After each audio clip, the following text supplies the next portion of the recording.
Chers auditeurs de Raïba FM, bonjour. Nous sommes le 23 octobre. L'édito d'aujourd'hui sera très court. Le pays est dans une grande confusion.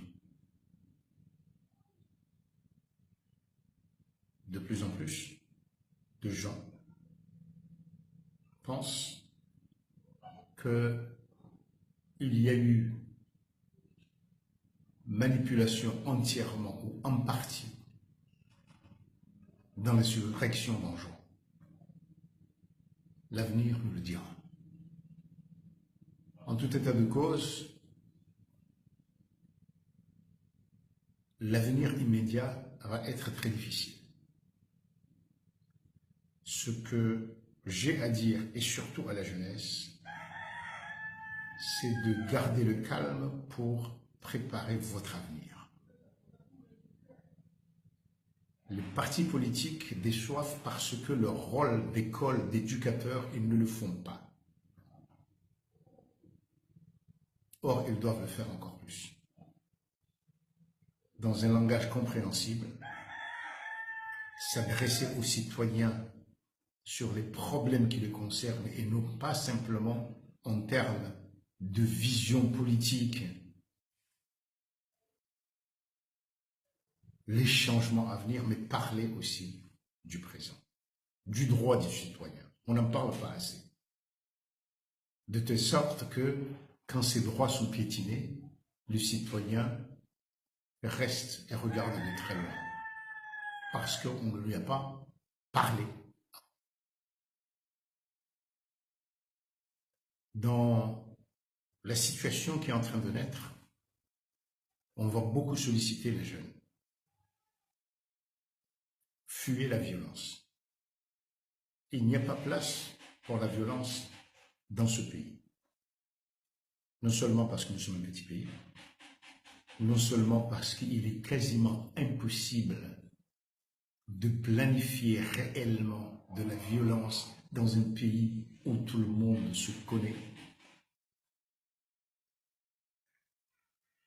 Parce que non seulement ce serait très coûteux, les dommages conséquents à chaque blessé, à chaque mort, impacteraient des villages, des régions entières, des îles pendant des générations. Et parce que, heureusement, nous n'avons pas cette culture-là. Vous savez, quand on parlait des sultans batailleurs, c'est d'abord les Français qui le disent. Et parce que nous sommes des imbéciles, nous le reprenons.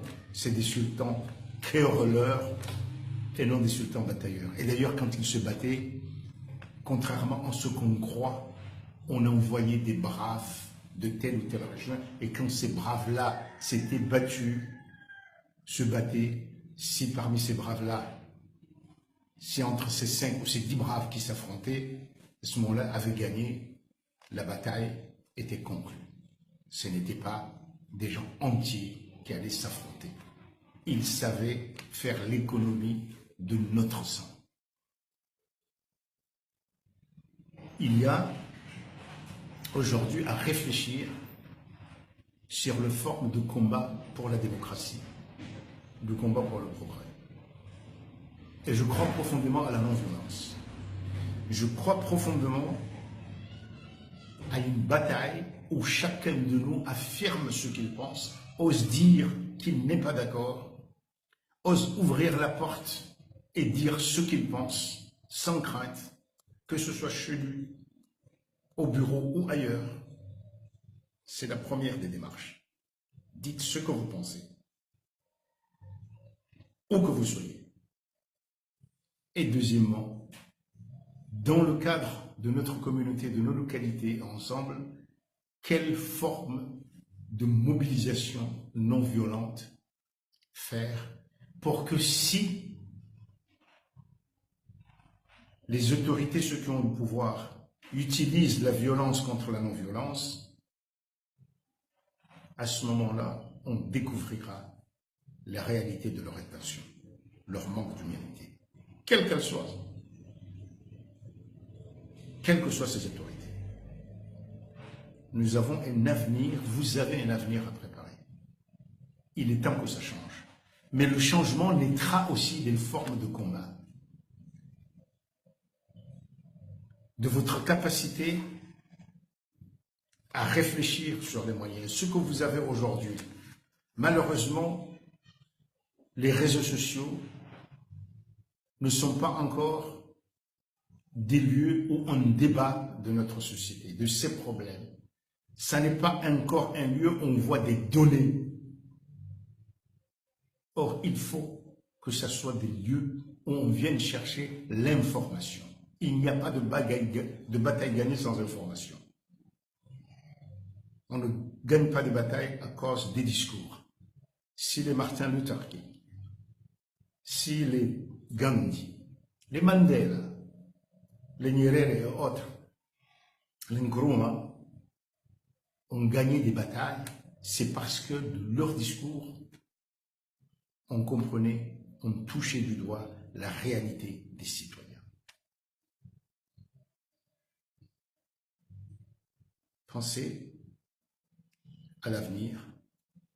Il n'y a aucune raison qu'aux Comores, dans le canal de Mozambique, juste à côté du continent mer, nous qui pouvons si facilement